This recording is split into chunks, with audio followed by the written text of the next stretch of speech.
Alhamdulillah, wa salatu wa salam ala rasulillahi sallallahu alayhi wa sallam.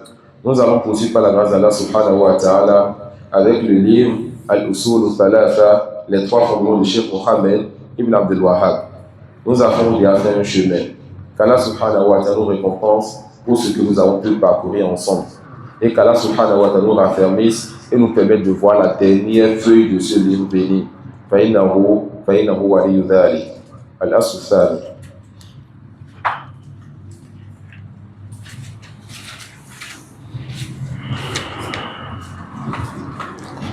الأصل الثاني معرفة دين الإسلام بالأدلة، وهو الإسلام لله بالتوحيد والانقياد له بالطاعة والبراءة من الشرك وأهله، فهو ثلاث مراتب: الإسلام والإيمان والإحسان.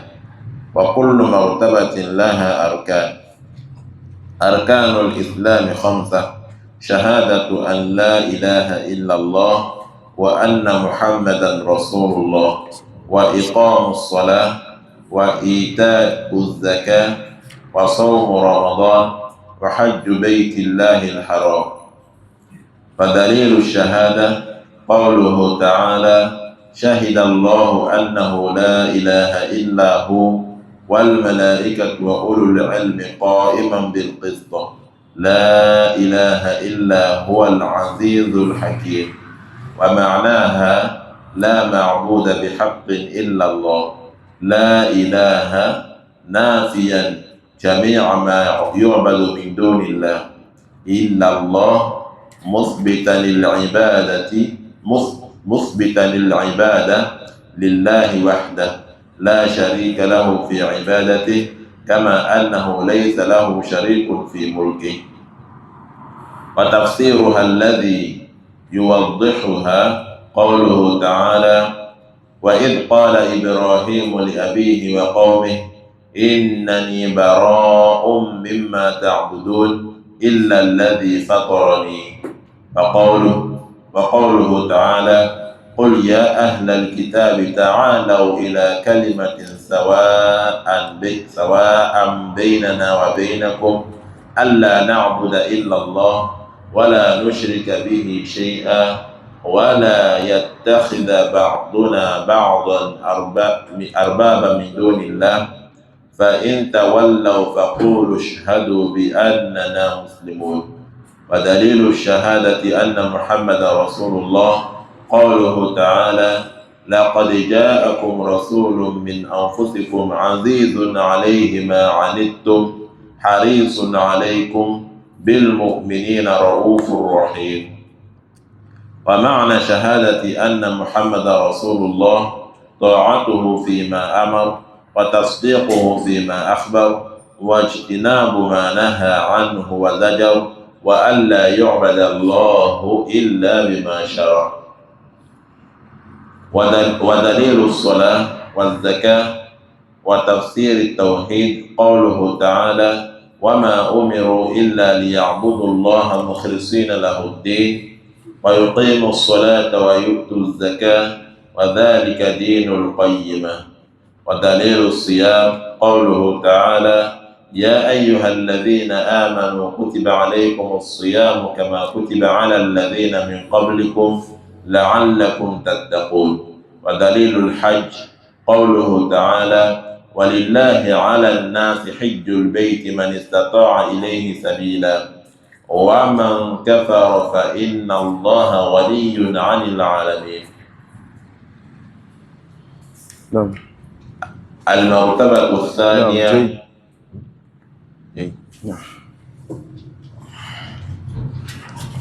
L'auteur, rahmatullahi alayhi, il a commencé, n'est-ce pas, le deuxième de ces trois fondements. Le premier fondement, Man Rabbuk, qui est ton Seigneur. Le deuxième fondement qu'il a commencé maintenant, Ma Dinuk, quelle est donc ta religion? Cette religion dans laquelle tu es, ô musulman. Quelle est cette religion-là qu'Allah a choisie pour toi? Quelle est cette religion-là qu'Allah a complétée pour toi? Il dit Ma'rifatu din l'islam bil adilla. Le fait que tu connaisses donc la religion, l'islam avec ses preuves. Car le musulman, s'il peut donc lever la tête avec une preuve qu'il le fasse, et s'il peut donc lever son repas et mettre ça dans la bouche avec une preuve qu'il le fasse, le musulman, il s'assoit et il avance donc avec quoi? Avec des preuves. Ça veut dire quoi donc l'islam? فهو الاستسلام لله بالتوحيد والانقياد له بالطاعة والبراءة من الشرك وأهله. L'islam, mes frères en Allah, il s'agit du fait de se soumettre à Allah subhanahu wa ta'ala en lui vouant le culte exclusif.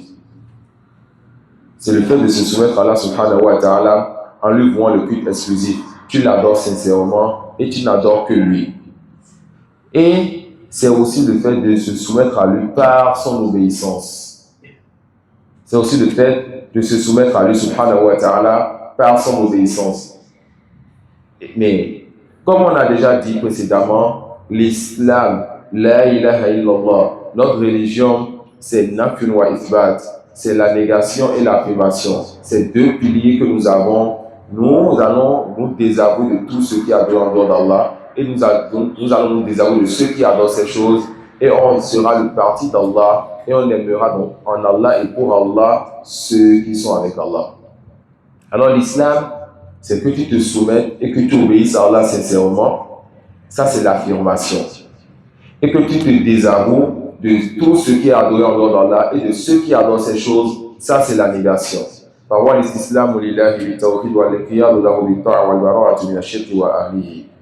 Et il dit que l'islam en tant que religion est de 3 niveaux. L'islam en tant que religion est de 3 niveaux. Nous avons un grand cercle qui est l'islam. Et rentre dans ce cercle-là 2 catégories de personnes. Tous les deux ont dit la ilaha illallah. Tous les deux ont dit la ilaha illallah. Ils prient, jeûnent, font le hajj et donnent la zakat. Mais ce qui est dans leur cœur, on ne sait pas.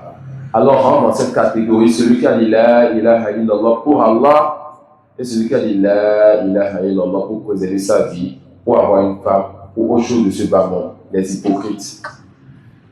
Donc rentre donc dans la grande catégorie donc de l'islam toute personne qui a dit avec sa langue la ilaha illallah et avec ses membres elle fait donc les actions des musulmans. Toute personne qui dans l'apparence s'est soumise à Allah subhanahu wa ta'ala. Cette personne rentre dans quoi? Dans ce qu'on appelle qu'on appelle l'islam. Donc l'islam, on a un premier niveau qui est quoi? L'islam. Le fait que tu te soumets donc à Allah dans l'apparence.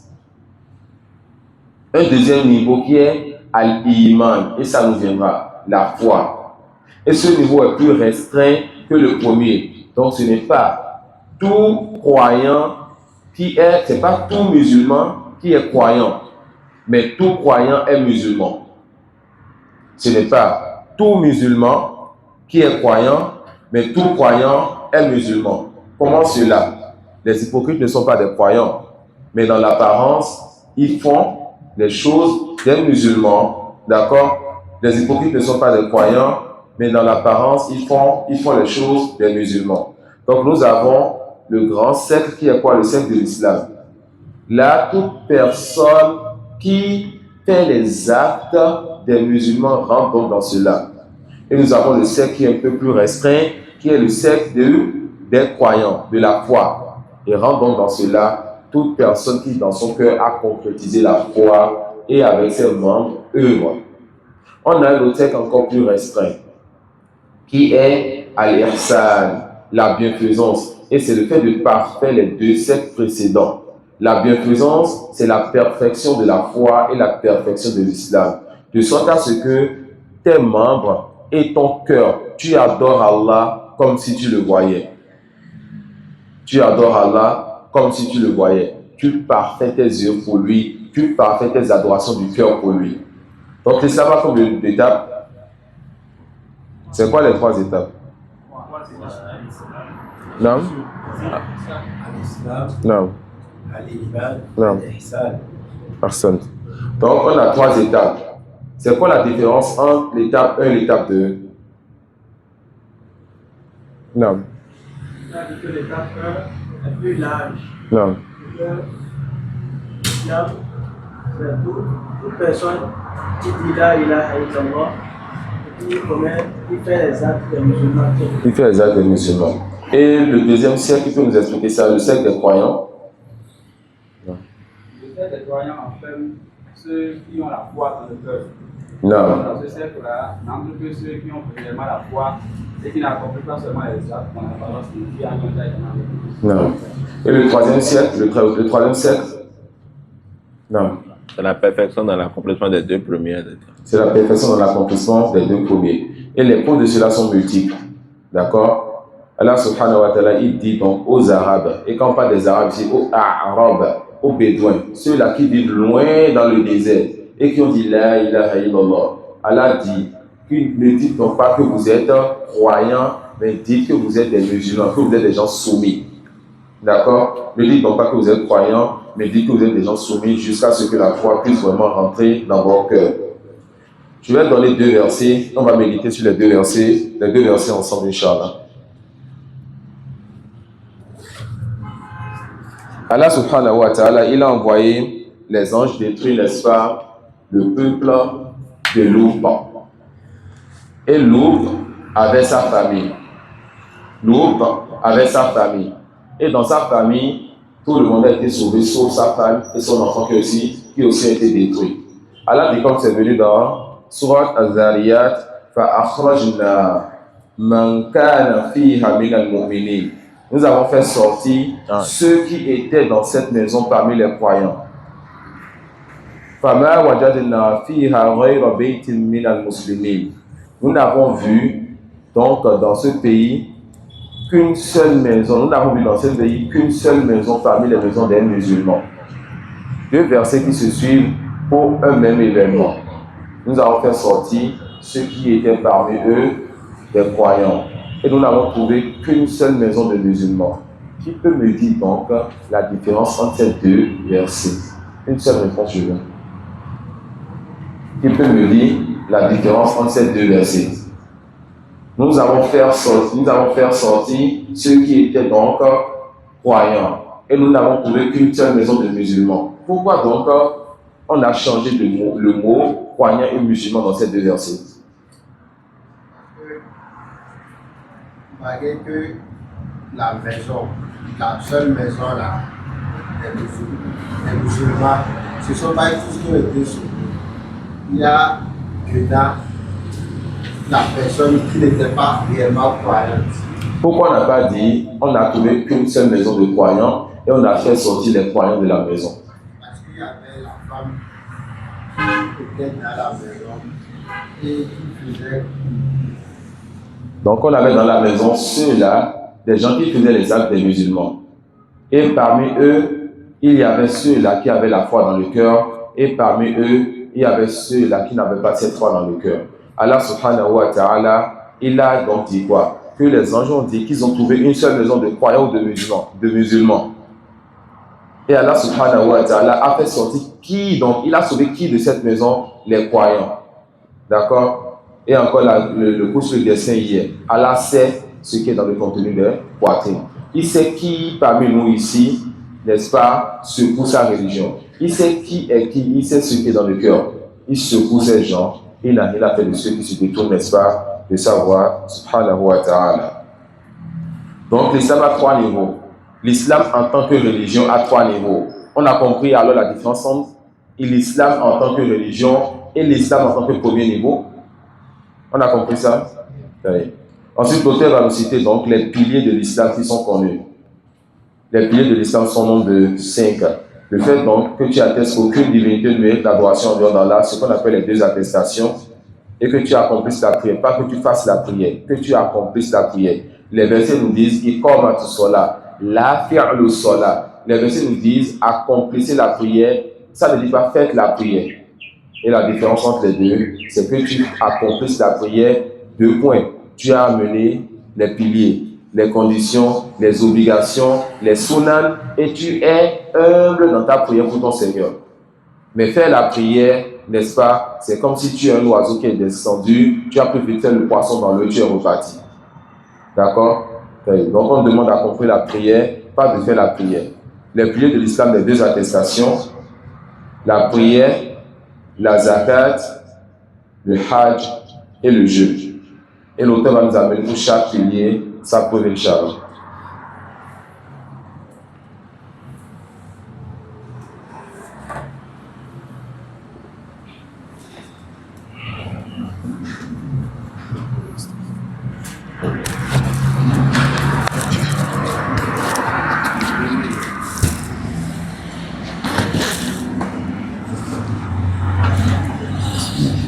Deuxième fondement. Le deuxième fondement est la connaissance de la religion de l'islam au moyen des preuves. Or, l'islam, c'est la soumission à Allah par l'unicité, la sujétion en lui obéissant. C'est-à-dire, le deuxième des trois fondements, la connaissance de l'islam au moyen des preuves, signifie connaître la religion islamique au travers des preuves du Coran et de la Sunna. L'islam comprend donc trois éléments: la soumission à Allah par le tawhid, la sujétion par l'obéissance et le désaveu du polythéisme des adeptes. C'est donc le fait que le serviteur fasse preuve d'une soumission religieuse envers son Seigneur en croyant en l'unicité d'Allah et en adorant que lui. C'est pour cette forme de soumission que le serviteur est félicité et mérite récompense. Non. En effet, il n'y a point de récompense découlant de la soumission naturelle à Allah, car l'homme ne peut s'y soustraire. Allah subhanahu wa ta'ala dit: se soumet à lui, bon gré, mal gré, tout ce qui existe dans les cieux et sur la terre, et c'est vers lui qu'ils seront ramenés. En accomplissant ses ordres et en délaissant ses interdits, car l'obéissance concernant les ordres consiste à les mettre en pratique et l'obéissance concerne les interdits consiste à les délaisser. Le désaveu du polythéisme consiste à s'en désolidariser et s'en séparer et par conséquent à se désolidariser de ses adeptes. Allah subhanahu wa ta'ala dit: certes, vous avez eu un tel exemple à suivre en Ibrahim et en ceux qui étaient avant lui, quand il dit à leur peuple: nous vous désavouons, vous et ce que vous adorez en dehors d'Allah. Nous vous réunions entre vous et nous, l'inimité et la haine sont à jamais déclarées jusqu'à ce que vous croyez en Allah seul. Et le désaveu du polythéisme et ses adeptes. De plus, la religion comporte 3 degrés, à savoir l'islam, l'iman et l'ihsan, et chacun de ces degrés est bâti sur des piliers. L'auteur rahimahullah explique ici le fait que la religion islamique est composée de 3 degrés hiérarchisés. Ces 3 degrés sont l'islam, l'iman et l'ihsan. La preuve à ce sujet réside dans les propos du prophète sallallahu alayhi wa sallam dans le hadith rapporté par le commandeur des croyants, Omar ibn al-Khattab, lorsque l'ange Jibril a questionné le prophète sallallahu alayhi wa sallam au sujet de l'islam, de l'iman et de l'ihsan. Après l'en avoir informé, le prophète sallallahu alayhi wa sallam dit à Omar: il s'agit de Jibril qui est venu vous enseigner votre religion. Donc voilà comment l'auteur il a compris ce hadith et alors il vous a résumé ça dans ce livre. Il vous a dit c'est quoi l'islam? C'est la soumission à Allah par le tawhid, le fait de lui obéir sincèrement et se soumettre à lui et de délaisser le polythéisme et ses adeptes. Ensuite, il amène rahimahullah ta'ala quelque chose de très bénéfique. Le Cheikh Ibn Uthaymin, il dit la preuve de l'auteur, c'est le hadith de Jibril qu'on verra Inch'Allah tout à l'heure. Et dans ce hadith, Jibril est venu voir le prophète sallallahu alayhi wa sallam et il a posé la question sur l'islam, sur la foi et sur la bienfaisance. Et à la fin, le prophète sallallahu alayhi wa sallam dit donc aux compagnons que c'est Jibril qui est venu vous enseigner votre religion. Donc les 3 questions-là, c'est la religion que Jibril a enseignée aux compagnons. L'auteur a compris alors que la religion, c'est ces trois étapes. Les piliers de l'islam sont au nombre de 5. L'attestation qu'il n'y a aucune divinité en droit d'être adorée si ce n'est Allah et que Muhammad sallallahu alayhi wa sallam, son messager, accomplit la prière, s'acquitter de la zakat, jeûner le mois de Ramadan et effectuer le pèlerinage à la maison sacrée d'Allah. La preuve à ce sujet réside dans le hadith rapporté par Ibn Umar. D'après le prophète sallallahu alayhi wa sallam, l'islam est basé sur 5 piliers: l'attestation qu'il n'y a aucune divinité d'être adorée si ce n'est Allah, et que Mohammed sallallahu alayhi wa sallam est son messager, l'accomplissement de la prière, l'acquittement de la zakat, le jeûne de Ramadan et le pèlerinage à la maison sacrée d'Allah. L'attestation qu'il n'y a aucune divinité vraie qui mérite toute forme d'adoration si ce n'est Allah. Ce hadith de Ibn Omar, vous allez voir que le jeûne est venu avant le Hajj. Et ça, c'est une faille dans la jurisprudence. Le livre qu'on devait étudier, c'était Manhaj al-Salikin de Cheikh Abdurrahman As-Sa'di. Mais on a choisi un autre livre pour cela.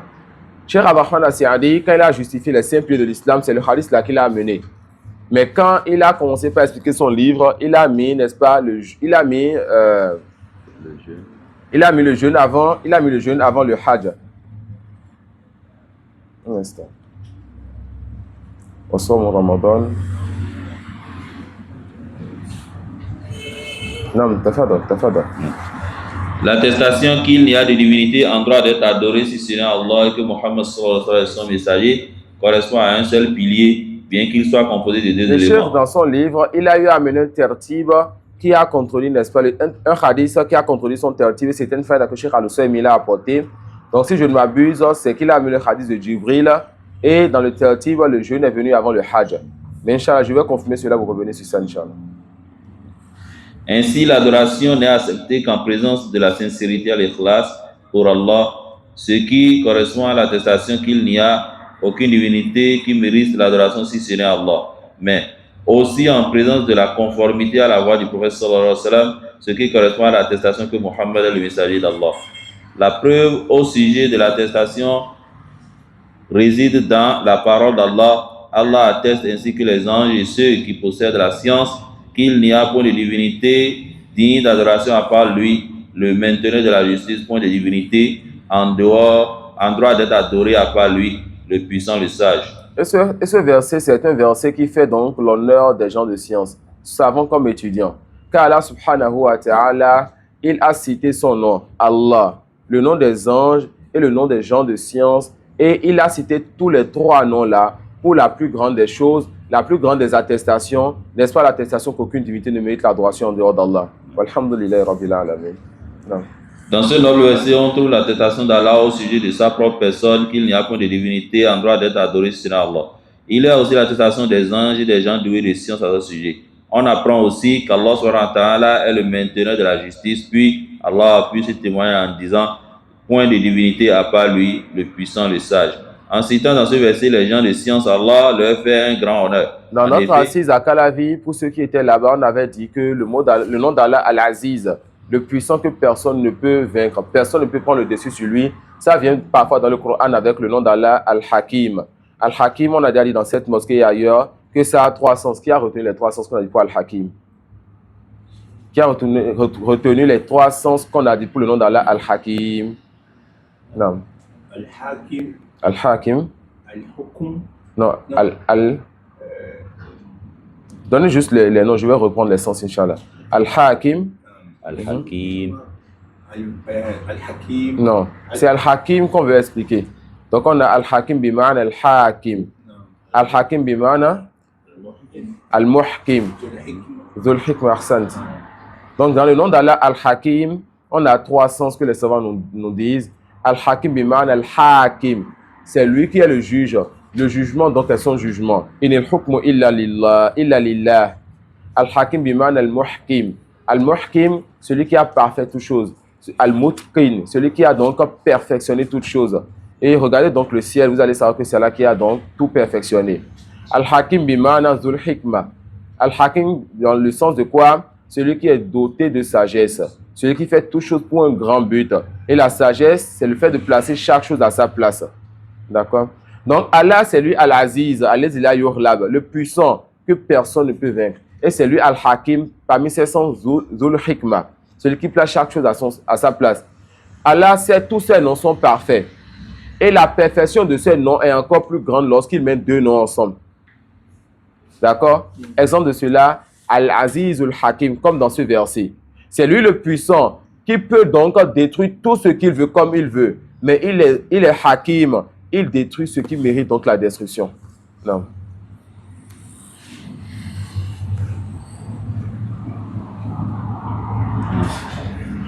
Allah désire par là les gens doués de sciences religieuses Et en premier lieu, ceux qui sont désignés par ce qualificatif sont les nobles prophètes. En plus, cette attestation est le plus important des témoignages en raison de l'importance des témoins et de l'objet du témoignage. Ainsi, les témoins sont Allah, ses anges et les gens doués de science. Quant à l'objet du témoignage, il s'agit de l'unicité d'Allah dans son adoration appuyée par sa déclaration, point de divinité à part lui, le puissant, le sage. Lorsqu'on dit ashhadu, j'atteste, cela renferme certaines choses très importantes. La science, tu dois attester avec science. Al-yaqin, tu dois avoir la certitude de ce que tu dis. Car le mot j'atteste, c'est un mot qui renferme donc la certitude. Donc tu attestes avec science, avec certitude. Ou un autre, tu dois donc prononcer ce que tu dis. Tu ne peux pas dire j'atteste, ensuite tu te tais. Tu attestes de quoi? C'est dans ton cœur, ça ne passe pas. Donc celui qui dit j'atteste doit avoir la science, la certitude, prononcer la chose et aussi que des gens entendent donc ce qu'il dit. Il doit avoir des témoins. Quand tu es en train d'attester, tu es en train de témoigner de quelque chose. Donc quand on dit ashhadu, on a 4 points. On a la science, la certitude, le fait donc de prononcer la chose là et donc d'avoir des témoins, des gens qui vont témoigner que tu as eu à dire cette chose-là. Voilà pourquoi. Toute personne donc, qui veut rentrer dans l'islam, on doit lui enseigner afin qu'il puisse avoir la science. Cette personne a eu la science qui lui a donné la certitude. Cette personne va prononcer et nous allons attester que cette personne s'est convertie et elle prie maintenant avec nous. Non.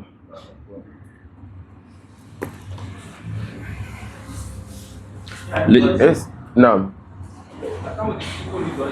Non. Non. On peut lui enseigner? Non. Les savants disent la science là qui est voulue quand tu fais la da'wa, c'est la science de Abu Jahl. Pas la science de Abu Bakr. La science qui est qu'on veut de toi que tu transmettes aux gens quand tu fais la da'wa, c'est la science de qui? Abu Jahl. Pas la science de qui? Abu Bakr. Comme on a dit au grand frère hier, les savants ont certaines façons d'attirer notre attention. Est-ce que Abu Jahl il est en enfer éternellement? La réponse oui. S'il est en enfer éternellement, c'est que la science est venue à lui s'être détournée. La science suffisante pour lever la preuve sur Abu Jahl, c'est la science qu'on veut qu'on transmette aux gens.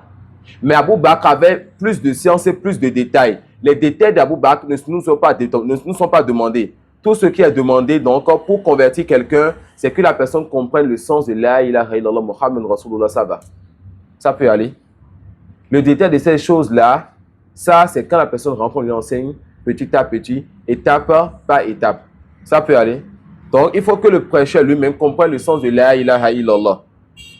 D'accord? Comprenne le sens de la ilaha illallah afin d'enseigner à la personne de sorte à ce que la personne comprenne avec preuve et accepte là. Et on dit, tu dis la ilaha illallah Muhammad Rasulullah. Il le dit et on dit cette personne a attesté. Non. Et moi, je fais répéter ça combien de fois? Une fois, ça suffit. Une fois, ça suffit. Non.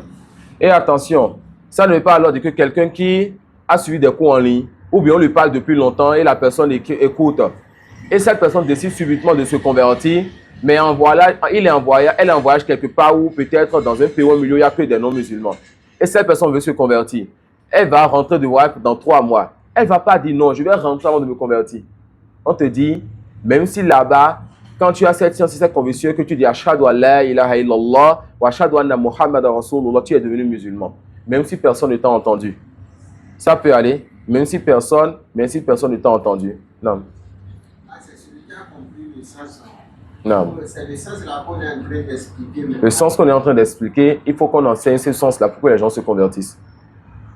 Là, généralement, ce que nous observons, la personne vient à la mosquée. Beaucoup de désordres qui se passent.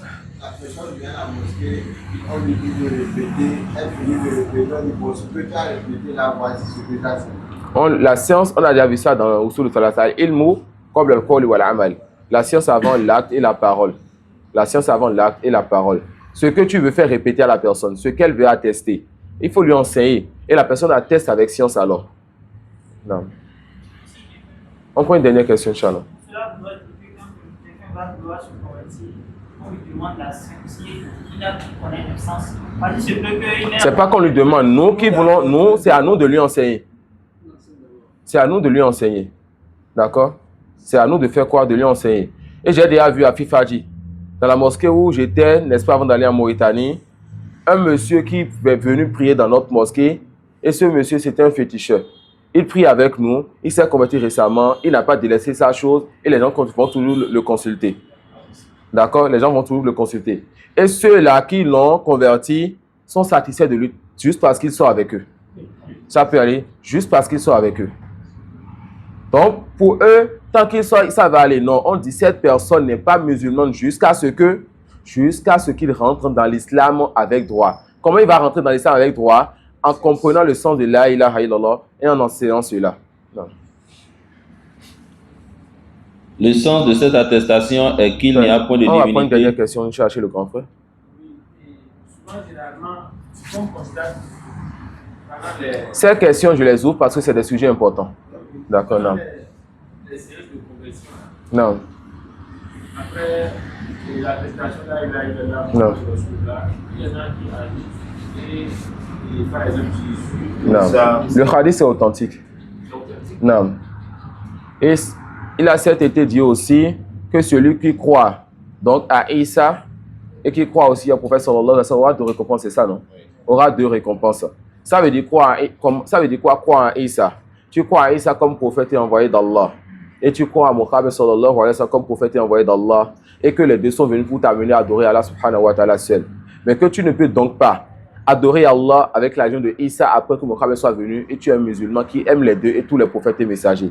Tu auras alors deux récompenses par la grâce d'Allah. Donc, t'as fait de l'art. Le sens de cette attestation est qu'il n'y a point de divinité véritable si ce n'est Allah. Ainsi, il n'y a point de divinité. Qu'est-ce que vous pensez donc de cette définition, de cette tradition qu'ils ont donnée? Relisez la tradition, Inch'Allah. Le sens de cette attestation est qu'il n'y a point de divinité véritable si ce n'est Allah. Non. Non.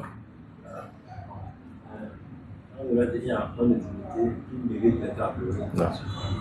C'est quoi une divinité? Qui peut me donner la définition d'une divinité? C'est tout ce qui est adoré. Alors, est-ce que tout ce qui est adoré à Allah? La réponse, non. Donc, aucune divinité ne mérite l'adoration en dehors d'Allah. Voilà la définition de la ilaha illallah. Celui qui traduit la ilaha illallah par aucune divinité n'est adorée si ce n'est Allah. Il n'y a pas de divinité à part Allah. Il n'y a pas de divinité qui existe à part Allah. Il n'y a pas de divinité pour nous si ce n'est Allah. Toutes ces définitions sont fausses. La définition qu'on doit dire, aucune divinité ne mérite l'adoration en dehors d'Allah et ce qui va dans ce sens. On ne dit pas de mémoriser ça et de répéter ça, mais ce qui va aussi dans ce sens est accepté, Inch'Allah. Non. Non? Elle est fausse. Elle est fausse. C'est ce qui est venu ici, c'est une erreur. C'est une erreur. Non. Répétons encore ce qu'ils ont dit dans le livre, ce qu'ils ont apporté comme Le tradition. sens de cette attestation est qu'il n'y a point de divinité véritable si ce n'est Allah. Vérité en vérité. Non. Il n'y a point de divinité véritable. Oui. Est-ce qu'on comprend alors de ce véritable alors que c'est qui mérite vraiment l'adoration? Ça veut dire que tous les autres là sont fausses. Non, non, c'est ce que Hada vous muhtamal. comprenez par rapport à ce que vous avez la Hada conscience. muhtamal. C'est ce que vous comprenez par rapport à ce que vous Ces avez 200 sont conscience. compris de cela. Il n'y a point de divinité véritable si ce n'est Allah. Ça veut dire qu'il n'y a aucune divinité qui mérite l'adoration en dehors d'Allah. On peut comprendre ça de cela. Ça veut dire donc que tout ce qui est adoré est en vérité Allah. On peut comprendre ça de cela. Et dans la croyance, ce qui est muhtamal et mujmal, c'est interdit. Dans la croyance, tout mot, toute phrase, toute expression dont on peut comprendre la vérité, le faux, c'est interdit. Et les savants disent que celui-là qui donc utilise les mujmalat, les expressions qui sont muhtamal, les expressions qui comprennent le faux et le vrai, n'est-ce pas, dans le ta'sil, dans les fondements de ces livres, cette personne est mubtadia. D'accord? Est-ce qu'on comprend un seul sens de cette phrase ou mieux comprendre deux sens? Deux sens. Qui peut me dire qu'il comprend un seul sens? Personne. Vous comprenez un seul sens? Il y a un seul sens? Relisez encore. Moi, je ne vais même pas relire parce que lui, il comprend de ce qu'il connaît. Relisez déjà. encore, Inch'Allah. Relisez encore, Inch'Allah. Le sens de cette attestation est qu'il n'y a point de divinité véritable si ce n'est Allah. Il devrait avoir mérite d'adoration. Si c'est Allah. La divinité Il y a des divinités, mais ils ne sont pas vraiment. Non, ils n'ont aucune divinité véritable. Maintenant, rien ne prouve dans cette définition que c'est seulement ce qui est véritable qu'il faut adorer. C'est là où il y a la confusion, ça quoi. Il n'y a, il n'y a point de divinité véritable. Oui.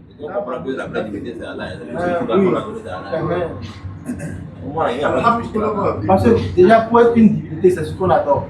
Ou bien, mais là, on dit il n'y a aucun véritable. Véritable, si ce n'est Allah. C'est Allah alam. Tous les autres, Allah alam. mais toutes ces ne sont pas vraies, si ce n'est Allah. Ce qui est sûr, on est tous unanimes sur quelque chose, c'est que le sens que vous avez compris de ceci, c'est quoi? C'est ce que nous acceptons. Même si j'ai de la gêne avec ceci. Et Allah alam. Il se peut que cela soit vrai, Allah alam. Allah alam.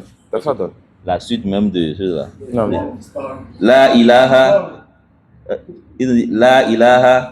ni la légitimité de tout être adoré autre qu'Allah.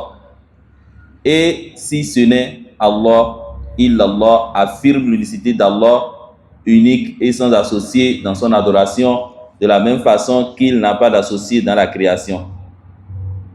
C'est-à-dire, le sens de l'attestation La ilaha illallah est qu'il n'y a point de divinité véritable si ce n'est Allah. Par conséquent, cette attestation consiste en ce que l'individu reconnaisse avec sa langue et son cœur qu'il n'y a de véritable divinité si ce n'est Allah. La divinité, ilah, signifiant l'être Il y a de adoré. véritable divinité si ce n'est Allah. Jusqu'à présent, plus il répète, plus ça me dérange. Allah alam. On continue, Inch'Allah.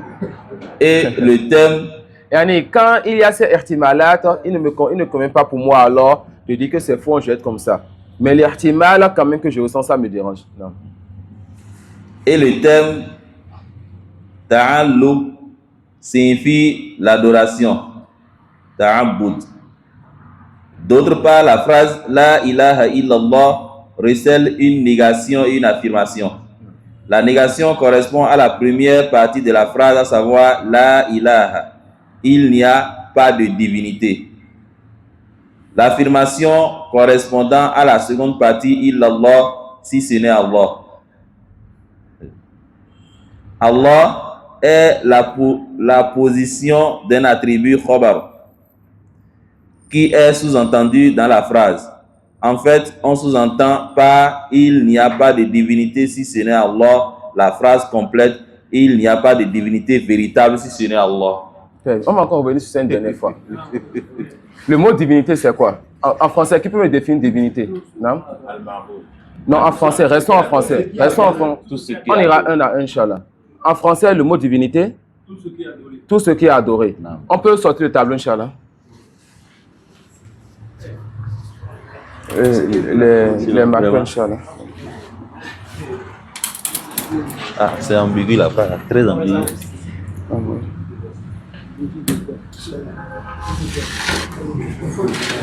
Harry. Mon frère. Inch'Allah, je vais garder ça. Je vais garder ça, Inch'Allah. Piqué et chiffon. Il y a le rouge aussi. C'est là. Ce n'est pas dedans. Ils ont levé ça. Khalas, d'accord.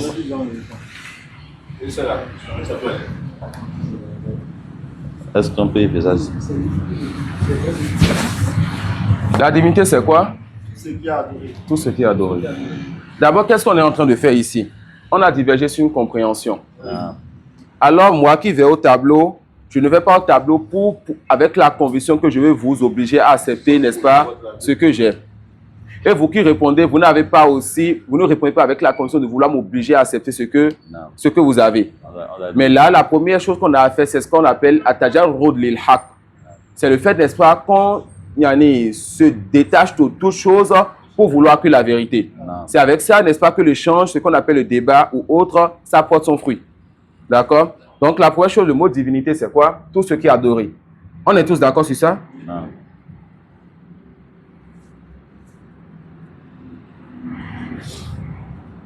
Oui. Relisons encore la définition, Inch'Allah. La première définition est Là.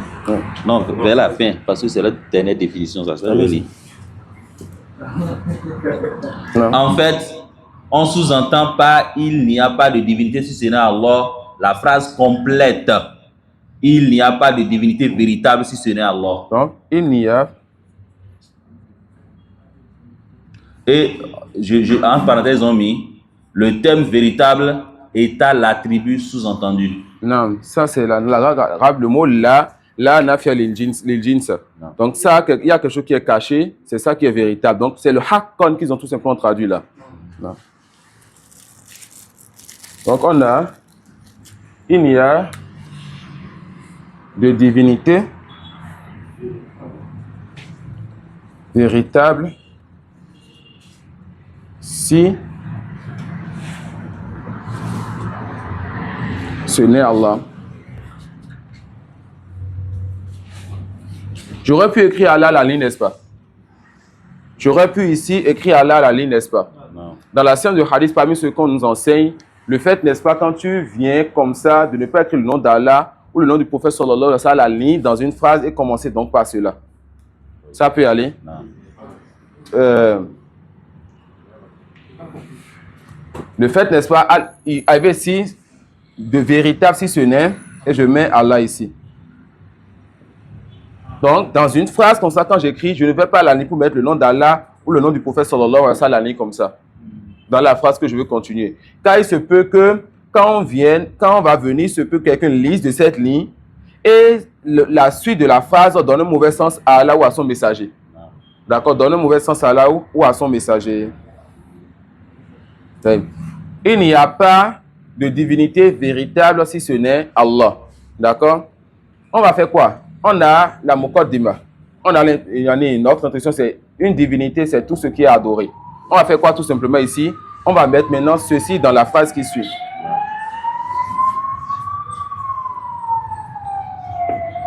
C'est il n'y a pas, mais il n'y a point qu'ils ont dit. Il n'y a pas. Il n'y a pas de... Ouais. Alors, tout ce qui est adoré, la divinité c'est tout ce qui est adoré. Comment on va maintenant transformer la phrase? Il n'y a point de divinité véritable si ce n'est Allah.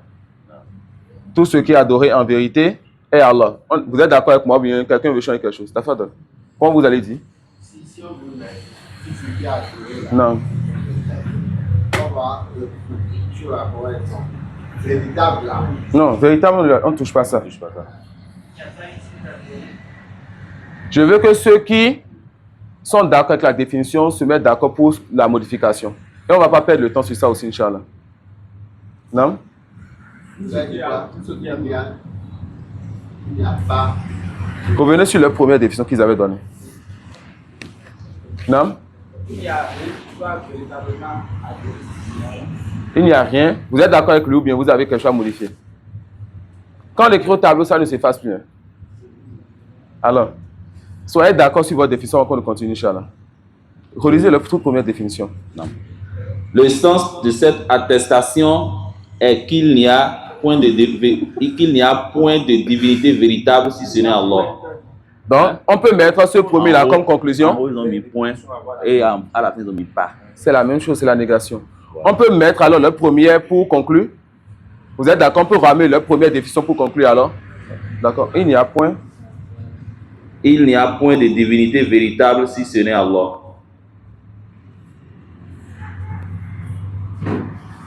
Mais le mot divinité est encore revenu.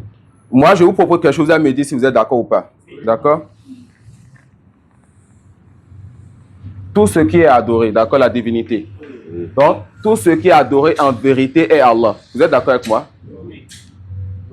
Ok, proposez alors. Tout ce qui est Adoré en vérité est Allah.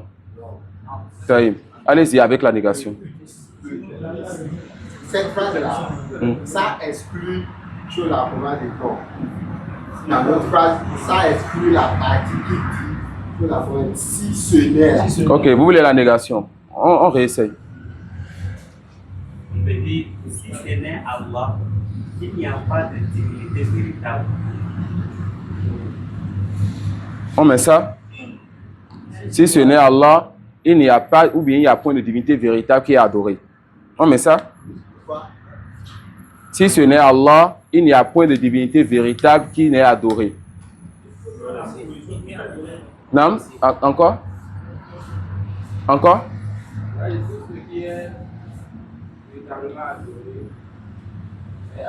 Vous voyez comment on est en train de s'embrouiller depuis? Al-Haq Wadih. Cela m'est suffisant pour dire qu'on délaisse cette définition. Al-Haq Wadih. La vérité est claire. La vérité est claire. Si ça vient d'autres qu'Allah, vous allez diverger dedans. La vérité est claire. Ça peut aller. Si cela n'est pas faux à 100%, ça renforce encore ce que je pensais que cela est muhtamal. Que cela comprend le vrai et le faux. Ceux qui sont d'accord que cela est vrai n'arrivent pas à se mettre d'accord pour nous sortir, n'est-ce pas, la définition. Mais est-ce qu'on va diverger si je vous dis La ilaha illallah, la ma'bouda bihaqqin. Bihaqqin qui ne sera même pas véritable ici. Nous on va traduire comme nos anciens ont traduit en français. Aucune divinité ne mérite l'adoration si ce n'est Allah. Quelqu'un va diverger avec ça là? Quelqu'un va contredire ça là? Il y a des divinités vraies qu'Allah aussi, ça laisse aussi comprendre que tout ce qui est adoré est Allah. C'est toi qui expliques en ce moment bien. C'est toi qui expliques en ce moment. Non. Ça laisse aussi comprendre que, parce que la divinité, d'abord on est d'accord que la divinité c'est Allah. Ça peut aller. La divinité, ça fait on est d'accord que la divinité c'est ce qui est adoré. Ensuite on est d'accord que les gens adorent beaucoup de choses. Ça peut aller. Donc, beaucoup de choses sont adorées.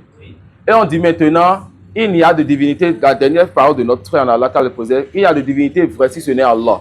Est-ce qu'on peut donc dire que tout ce qui est adoré à Allah, ça se comprend de cette phrase? Car la divinité, c'est quoi? C'est tout ce qui est adoré. Donc, si on dit qu'il n'y a pas de divinité vraie si ce n'est Allah, les savants disent qu'on peut aussi comprendre que tout ce qui est adoré est Allah. Dans les livres de croyance, souvent nous amenons comme fausse définition la ma'bouda mawjoudun illallah. Il y a de divinités qui existent si ce n'est Allah. Et pourquoi ils refusent cette définition-là? Ils disent parce qu'on comprend de cela que tout ce qui est adoré, il n'y a pas de divinité qui existe si ce n'est Allah. Et nous, on a accepté qu'il y a beaucoup de divinités qui existent. Donc tout ce qui existe est Allah. Donc si on dit il n'y a pas de divinité vraie si ce n'est Allah, donc tout ce qui est adoré est Allah encore. Si vous acceptez le premier que les savants disent pour existe, vous allez accepter le deuxième pour vrai aussi. Tout ce que vous allez mettre à la place de existe, vous allez encore, et vous allez tout simplement supprimer existe et la phrase va aller à Allah. Ça peut aller. Issa. La définition qui dit qu'il n'y a pas de divinité, c'est Allah. Non. Dans cette divinité là, ça dit tout ce qui est adoré. Non. Maintenant, véritable. Non. Ça dit que c'est quand on dit là, les autres, on peut aussi comprendre que on peut appeler aussi cette compréhension, c'est ça qui rend alors erronée la définition. Merci. Je veux que parle quelqu'un qui n'a pas vu les deux sens, quelqu'un qui a vu que le vrai dedans. Comme ça, on va éliminer les droits. Qui sont ceux qui voient que le vrai dedans? Une personne, deux personnes, qui encore? Trois personnes, quatre personnes. Je veux savoir que les quatre frères la parlent. D'accord? Maintenant, s'ils n'arrivent pas à nous convaincre, on donne une à deux paroles, une à deux possibilités par frère, ensuite on s'arrête sur ça, Inch'Allah. Non. Non. Véritable. Non. Qu'il soit adoré si ce n'est. Non, qu'il soit adoré là, c'est vous avez ajouté ça. Il y a des divinités véritables. Tant que vous n'avez pas mis le mot mérite là, vous allez toujours avoir un problème, Inch'Allah. C'est clair. Ici, véritable. Véritable. Ah, mon frère. Et si ce n'est. Non. Donc ici, le si ce n'est, ça exclut tous les autres fois. la traduction. Ça exclut tout. Si Le hasra. ça vient maintenant affirmer Allah seul. Ça, c'est un argument qui est fort quand même. En arabe, on appelle ça le hasra. C'est le fait que tu fasses sortir toutes les autres choses et que tu fasses la confirmation sur ce qui est cité dans la phrase. C'est un argumentaire qui est quand même fort. Non. Non. Non. Non.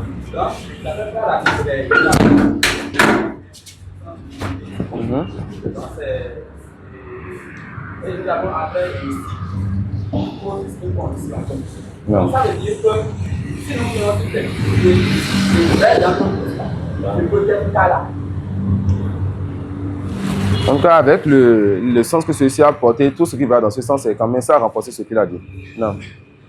Moi, je pense que cette définition porte à confusion parce qu'il y a une dose de subjectivité dedans. Tout cela qu'on appelle le subjectivité. Si par exemple on se trouve sur notre croyance que l'islam, parce que nous sommes ici dans une mosquée et que tout le monde a déjà une assertion sur Allah. Parce que c'est le seul qui est l'adoration. Que lorsqu'on lit la définition, on voit déjà que la divinité véritable, c'est Allah. Donc, pour nous déjà, on a une idée arrêtée que c'est Allah, c'est d'Allah on est en train. Maintenant, si on prend une religion, les gens qui n'adorent pas le soleil, si on leur dit qu'il n'y a pas de divinité véritable, on leur dit que le soleil qu'ils adorent, et puis après ça, Allah aussi. Est-ce qu'on va le voir de cette On a expliqué ce que l'arabe a en arabe. Maintenant, nous, on s'en va cette comme on va utiliser la Je ne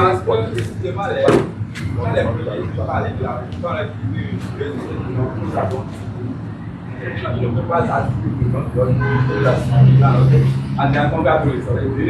ils disent que oui, c'est souvent des noms différents, mais c'est pour justifier la même année.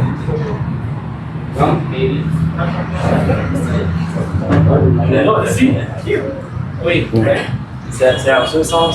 Moi, je suis la définition qui est au tableau, moi qui suis une grande définition. Parce que de chaque religion, chaque prétence, Adorer Dieu. Attention. qui est la vraie selon lui. Est-ce que nous comprenons? Non. Les chrétiens pensent que c'est Jésus qui va les faire sortir de leur mettre dans une situation heureuse. Et ils ont une conviction ferme là-dessus. Et de l'autre côté, on a pris Allah, on dit c'est lui le véritable. Et les Moshirikos, ils pensent que c'est leur divinité le véritable. Ils le prétendent, même si dans leur fond intérieur, c'est pas réel. Donc cette prétention, ils vont penser que c'est une prétention que nous aussi nous faisons. Donc là, on dit, on va encore plus préciser en disant, ça y parle tant d'autres choses. Celui qui veut La dernière parole, la dernière intervention, Charles.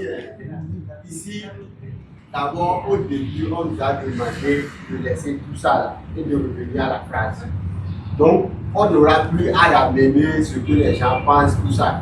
On revient seulement à la phrase. Et si c'est le problème, c'est la langue, c'est le français. C'est au niveau du français là qu'il faut voir. Qu'est-ce que cela implique, les implications au niveau de la langue, c'est ça qu'il faut voir. Et non, tout ce qu'on pensait, quoi. Les deux mots là, c'est ça qui donne l'exclusivité à avoir. Inch'Allah, on va s'arrêter sur ça là. La parole que vous avez sur le hasr, c'est quand même une parole qui m'amène à m'arrêter sur cette définition, Inch'Allah. Pour le moment, je ne dirais pas que elle est vraie ou faux, mais quand même ça m'amène à m'arrêter sur cette définition, Inch'Allah. Pourquoi le hasr, c'est quoi? Ça vient dans le sens de la ilaha tout simplement. Le hasr, il y a plusieurs façons. Parmi ces façons, le fait d'amener la négation et d'amener l'istisna et de faire l'exception. Et ça montre que, comme on a eu dans l'exemple ici, quand on a dit Mohamed est à la maison. À la maison, il y a Mohamed. D'accord? À la maison, il y a Mohamed. Ça veut dire que c'est Mohamed seul qui est à la maison. D'accord? Mohamed n'est pas à la maison. D'accord? Ou bien, il n'y a pas. Il n'y a personne donc, si ce n'est Mohamed. Ça montre que c'est Mohamed seul qui est à la maison. D'accord? Donc, ce hasra, ça quand même, c'est à quoi qu'on peut leur dire qu'il n'y a pas de divinité véritable si ce n'est Allah. C'est-à-dire, Allah est la seule divinité véritable. Et le sens est quand même, le sens comme ça, le sens est valable. Mais quand même, je préfère m'arrêter sur ça. L'argumentaire est valable. L'argumentaire est valable quand même. Jazakallah khairan.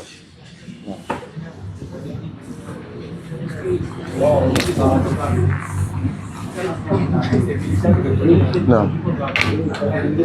Non, ne vous dérangez pas. Ça n'affirme pas que parce qu'il est vrai, c'est forcément lui, il faut adorer. Et c'est pour maintenant fermer cette voie, il faut amener qui mérite d'être adoré. Non. On revient au coup, Inch'Allah, les frères. On revient au coup, Inch'Allah. Non, salam alaikum. Le cours n'est pas terminé. On a appris, n'est-ce pas, parmi les fondements des gens de la Sunna, que ne fait pas partie des fondements des gens de la sunna, le débat. On l'a fait pour le besoin a été levé, alors on revient donc encore à nos fondements. Qu'Allah vous préserve. Et parmi les leçons qu'on peut donc tirer de ceci, le fait, n'est-ce pas, de ne pas, quand tu vois, n'est-ce pas, quand tu es dans un cercle de gens de bien, et qu'il y a une divergence sur un sujet pareil qui n'est pas un sujet où on a un test clair et un consensus, que tu ne sois pas orgueilleux, que tu te dises c'est ma parole ou autre. Ça peut aller. Apprends à t'humilier et à rester humble pour la vérité. Apprends à rester humble pour la vérité. La vérité, tu la cherches où qu'elle soit. La vérité, tu la cherches où qu'elle soit. Et parmi aussi les fawaïd donc de cet échange-là, le fait de savoir que les gens de la sunna ne divergent pas dans les fondements. Est-ce qu'on a divergé dans les fondements ici? Est-ce qu'on a divergé sur le sens de la ilaha illallah? On a un fondement. La ilaha illallah, on est tous unanimes pour dire quoi? Où il y a beaucoup de divinités et qu'aucune de ces divinités ne mérite l'adoration si ce n'est Allah. La divergence c'était sur quoi? La compréhension d'une phrase que certains ont trouvée ambiguë, d'autres ont trouvé que c'est une erreur et d'autres ont trouvé que c'est juste et il n'y a pas d'ambiguïté. Et ce type de divergence, on ne dit jamais que les gens de la sunna ont divergé dans les fondements. On verra ça encore sous le sunna avec des exemples par exemple, Inch'Allah. Ensuite, lorsque tu vois donc que ce que toi tu as pensé comme compréhension commence à être dissipé, alors calme-toi. Si tu as la conviction que l'autre est sur la vérité, dis-lui jazakallah khairan. Mais quand tu as quand même vu que ta position est devenue faible, mais si tu n'es pas convaincu, alors retire-toi du débat et va faire des recherches. Ne continue pas le débat quand tu vois donc que tu n'as plus d'arguments, que tu n'es plus sur la vérité ou que quand même l'autre a une force. Voilà pourquoi les savants diront donc qu'il y a divergence entre le sujet et sur le sujet, que l'avis juste c'est ceci, mais que l'autre avis est fort quand même. D'accord? C'est ça pour les échanges et pour le comportement que vous avez eu. Non. Maintenant, est-ce qu'on peut partir de leur livre aussi, peut-être pour mieux comprendre ce qu'ils ont amené comme vérité? Non, si par la suite on voit quelque chose qui vient confirmer une ou l'autre de la vie, on dit alhamdoulilah. Oui, parce que ici au début, ils avaient dit les piliers de l'islam sont au nombre de 5, l'attestation qu'il n'y a de divinité en droit d'être adoré. C'est le terme qu'ils avaient utilisé ici. En droit d'être adoré, je pense pas qu'on diverge, n'est-ce pas, sur ça là, oui, n'est-ce pas? Non.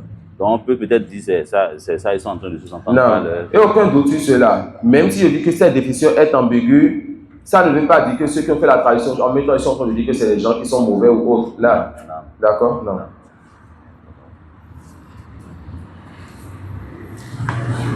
Cette approche que nous avons eue de la phrase nous permet d'ailleurs de répondre à la question suivante. Comment peut-on dire qu'il n'y a pas de divinité si c'est Allah? Combien de fois ça s'est passé entre notre chef, le docteur Fassaïd et nous? Surtout dans les cours de Faraïd, de l'héritage. On prend le livre et le chef fait ses calculs, on fait nos calculs pour l'héritage et on est en train d'étudier le livre. Et après, on diverge avec le chef sur le calcul. Ça s'est déjà passé plus d'une fois, alhamdoulilah. Non. Comment peut-on dire qu'il n'y a pas de divinité si ce n'est Allah, alors qu'il existe d'autres divinités qui sont adorées en dehors d'Allah? Elles ont été décrites comme des divinités par Allah lui-même, de même que par ceux qui les adorent. Non. Allah SWT dit... On aurait pu prendre, n'est-ce pas, cette parole-là. Il n'y a pas de divinité. Lisez encore. Non. Comment peut-on dire... Ce que je vais faire ici, c'est quoi? J'ai quitté le débat. Non. Mais quand même, je vais toujours voir un peu depuis l'extérieur, c'est quoi donc la réalité du terrain du débat. Non. Et les savants disent souvent que parmi les choses pour voir la faiblesse d'un avis, qu'on appelle tord ou lawazim, le fait de jeter sur les avis, n'est-ce pas, ce qui en découle. Butlon ou lazim, yufidu fasadul qawl. Quand, n'est-ce pas, ce qui sort d'une parole est faible, alors la parole, elle est faible. Lisez encore ce qu'ils ont dit sur la divinité qui existe. Cette approche que nous avons eue de la phrase nous permet d'ailleurs de répondre à la question suivante. Comment peut-on dire qu'il n'y a pas de divinité si ce n'est Allah, alors qu'il existe d'autres divinités qui sont adorées en dehors d'Allah? Elles ont été décrites comme des divinités par Allah lui-même, de même que par ceux qui les adorent. Allah les a qualifiés de divinités. Ceux qui les adorent les a qualifiés de divinités. Vous comprenez? Non, ce n'est pas la vraie divinité. Maintenant, devant eux, eux prétendent que pour eux, c'est ça la vraie divinité. Moi, musulman, je dis que c'est Allah la vraie divinité. Donc, c'est qui compromet la définition que... Non, non, non, ça n'a pas compris la définition. La définition, ça n'a pas touché la définition. C'est pas grave, continuons d'abord, Inch'Allah. On peut continuer. Continuez d'abord, Inch'Allah. Allah subhanahu wa ta'ala dit, leur divinité qu'ils invoquaient en dehors d'Allah ne leur ont servi à rien quand l'ordre, le châtiment du Seigneur fut venu. D'un autre côté, sachant que le prophète sallallahu alayhi wa sallam dise à leur peuple, adorez Allah, vous n'avez pas d'autre divinité que lui. Comment peut-on alors attribuer le caractère divin à d'autres êtres qu'Allah? La réponse à ce questionnement apparaît en introduisant le sous-entendu de la phrase « Il n'y a pas de divinité si ce n'est Allah » que nous avons cité dessus. En effet, les divinités qui sont adorées en lieu et place d'Allah sont bel et bien des divinités, mais il s'agit de fausses divinités. Elles ne sont pas légitimes et n'ont donc aucun droit à l'adoration. La preuve à ce sujet réside dans la parole d'Allah. C'est ainsi qu'Allah est lui le vrai, alors que ce qu'ils invoquent en dehors de lui est le faux. C'est Allah qui est le très haut, le grand. N'avez-vous pas vu les idoles Allat et Al-Uzza, ainsi que Manat, la troisième? Aurez-vous les garçons et lui des filles? Quel partage injuste! Ce ne sont que des noms que vous avez inventés, vous et vos ancêtres. Aurez-vous des enfants et lui des filles? Qui peut me dire un peu ce qu'elle est en train de réfuter ici? Non. Parce que les Moshrikoun ont attribué à Allah les anges comme filles. Les polythéistes, les mouchrikoun parmi les Arabes ont dit quoi? Que les anges sont les filles d'Allah, qu'il a eu des djinns. Non. Non. Allah n'a révélé aucune preuve à leur sujet. Ils ne suivent que des suppositions et ce que leurs âmes leur suggèrent, alors que la droiture leur est venue de leur Seigneur. Allah dit aussi en citant les propos de Youssouf, vous n'adorez en dehors de lui que des noms que vous avez inventés, vous et vos ancêtres, et à l'appui desquels Allah n'a fait descendre aucune preuve. Par conséquent, le sens de la ilaha illallah est il n'y a pas de divinité véritable si ce n'est Allah subhanahu wa ta'ala. Quant aux autres êtres adorés, le caractère divin leur attribue le caractère divin que leur attribuent leurs adorateurs n'est pas réel. Leur caractère divin est donc nul et non avenu. Je continue. Non, continue. Non. Les usages de cette attestation résident dans la parole et lorsque Abraham dit à son père et à son peuple, je désavoue totalement ce que vous adorez à l'exception de celui qui m'a créé. Ibrahim alayhi salam est l'ami privilégié d'Allah et le chef de file des Hunafa. Il est aussi le meilleur des prophètes. On a attiré l'attention déjà hier sur le mot l'ami privilégié d'Allah. D'accord? On a déjà expliqué c'est quoi Al-Khalil. Al-Khalil c'est quoi? C'est celui qui a atteint le plus grand degré d'amour. Il est aussi le meilleur des prophètes après Muhammad sallallahu alayhi wa sallam. Son père se nomme Azar. Le terme utilisé en arabe est bara, qui est un adjectif irrégulier, dont le sens est plus fort que bari. Quant à la déclaration suivante d'Abraham, je désavoue totalement ce que vous adorez, elle correspond bien à la première partie de l'attestation à savoir la ilaha, il n'y a pas de divinité, c'est-à-dire qui m'a créé selon une nature saine. L'affirmation illa alladhina fatarani, à l'exception de celui qui m'a créé, correspond bien à la seconde partie de l'attestation, à savoir illallah, si ce n'est Allah. Par conséquent, Allah subhanahu wa ta'ala n'a point d'associé dans l'adoration de la même façon qu'il n'a point d'associé dans la création. La preuve réside dans la parole. Ça, c'est une règle à écrire. Allah subhanahu wa ta'ala n'a point d'associé dans l'adoration, tout comme il n'a pas d'associé dans la création. vous avez accepté que c'est lui le créateur, alors acceptez donc que c'est lui seul qui mérite l'adoration. Non.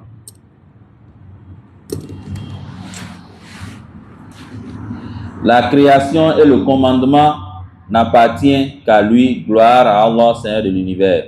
Ce verset limite la création et le commandement à Allah seul, Seigneur de l'univers.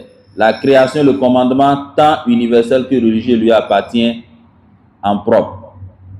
Il me montrera la vérité et m'aidera à m'y conformer. Cette parole qui correspond au désaveu de tout être adoré si ce n'est Allah. En arabe signifie sa descendance. Peut-être reviendront-ils du polythéisme vers cette parole.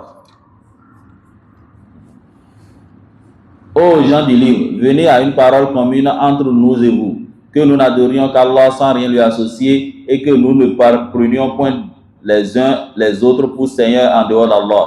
Puis, s'ils tournent le dos, dites, soyez témoins que nous sommes soumis. C'est le prophète. Voilà donc la religion du prophète Mohammed sallallahu alayhi wa sallam.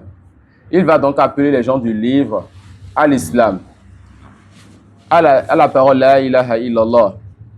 Et il leur explique cela. Et si les gens de lui se détournent donc de cette parole et n'acceptent pas cette parole, il ne leur dira pas, c'est pas grave, on a débattu, on est tous des frères. Non, ça c'est entre nous pour des débats qui ne touchent pas les fondements. Mais entre nous et les innovateurs, entre nous et les non-musulmans, s'ils se détournent, qu'est-ce qu'on fait? On leur dit que nous, on est soumis. Donc vous êtes des mécréants. Ça fait aller al-wala ou al-bara. On a levé la preuve sur eux, ensuite a commencé entre nous et eux l'animosité. On est miséricordieux entre nous et dur envers eux. Quelqu'un peut rattraper l'oustaz, Inch'Allah? Entre nous et eux, c'est l'animosité après que la preuve soit levée, n'est-ce pas, sur eux. On revient au coup, Inch'Allah. Entre nous et eux, c'est l'animosité après que quoi? Après que la preuve soit levée sur eux. D'accord? Et ça, Wallah Moustan, on a vu les salafis aujourd'hui, ils veulent lever la preuve les uns sur les autres, se faire de mettre la difficulté les uns sur les autres, et font en ce comportement qu'ils devaient avoir avec les non-musulmans, ils ont ça entre eux pour ceux qui ne touchent pas les fondements. Ils se délaissent, ils se font le hajj. Ah, l'autre c'est un égaré, l'autre c'est un fatan, l'autre c'est ceci, l'autre c'est cela. Et quand tu t'assois avec eux pour écouter ce qui les a divisés, ce n'est pas les fondements. Ça montre la faiblesse des deux groupes, n'est-ce pas, sur la sunna. Pas un seul des deux groupes. La faiblesse des deux groupes sur la sunna. D'accord? Donc, on a le comportement qu'on a entre nous, le comportement envers l'innovateur et le comportement envers le mécréant. Il ne sert donc pas de prendre le comportement envers le mécréant, envers l'innovateur et de verser ça sur tes frères salafis. Nous sommes peu et on se doit d'être miséricordieux entre nous. Et attention, celui qui te dit on est peu, on doit être miséricordieux envers les uns envers les autres. Il ne faut pas dire qu'il est moumeya, comme on voit beaucoup le dire aujourd'hui. Quand tu appelles à Insof, tu appelles donc à la miséricorde, toi tu es moumeya. Subhanallah. Qui est-ce qui s'est trompé dans les fondements? J'ai refusé de le faire sortir. Tu es moumeya, tu appelles à la miséricorde. Ça peut aller. Et on a maintenant des salafis qui ont délaissé les fondements des salafis et c'est eux qui se veulent salafis. Voilà pourquoi ces choses-là, on doit les dire, les répéter, les enseigner comme ça se doit. Car beaucoup de personnes sont sincères et veulent le vrai. Mais ils n'ont pas appris comme s'ils devaient l'apprendre. Ils font plus de mal que de bien. Qu'Allah nous réforme. C'est le prophète Mohammed sallallahu alayhi wa sallam qui est concerné ici par cet ordre afin de mener un débat avec les juifs et les chrétiens. Venez à une parole commune entre nous et vous. Cette parole correspond au fait de n'adorer rien ni personne si ce n'est Allah, de ne rien lui associer et de ne point se prendre les uns des autres pour Seigneur en dehors d'Allah. N'adorer personne si ce n'est Allah est bel et bien le sens de la parole la ilaha illallah. Il n'y a point de divinité en droit d'être adoré si ce n'est Allah. Et une parole commune entre nous et vous signifie que cette parole nous est conjointe.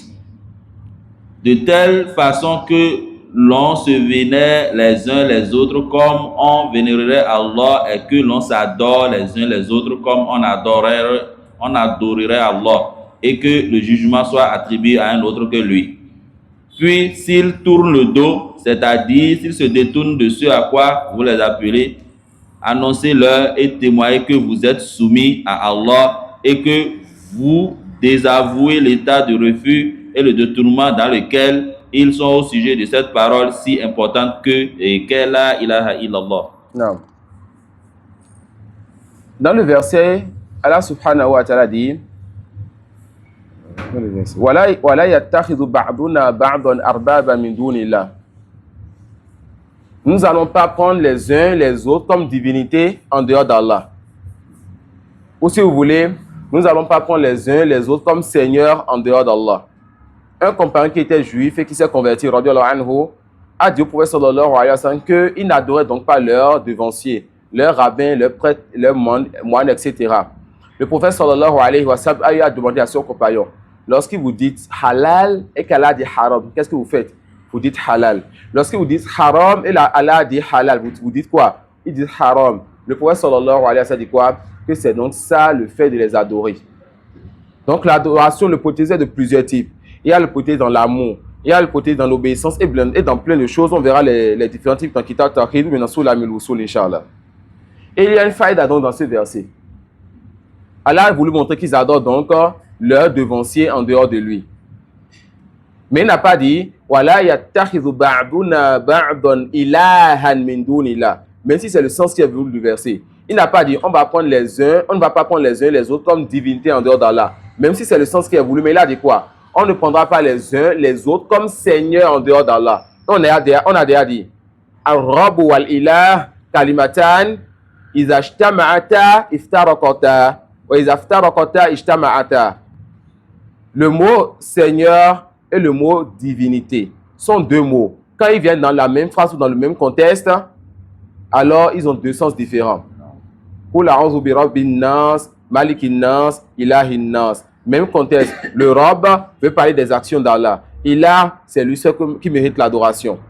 Mais quand ils viennent dans deux contextes différents, c'est-à-dire un seul mot est venu, ça prend le sens du deuxième, ça prend les deux sens. Man Rabbuk, yani man ilahu. Qui est ton Seigneur, c'est-à-dire qui est ta divinité. Donc on ne prendra donc pas nos moines, nos rabbins comme Seigneur, c'est-à-dire comme divinité en dehors d'Allah subhanahu wa ta'ala.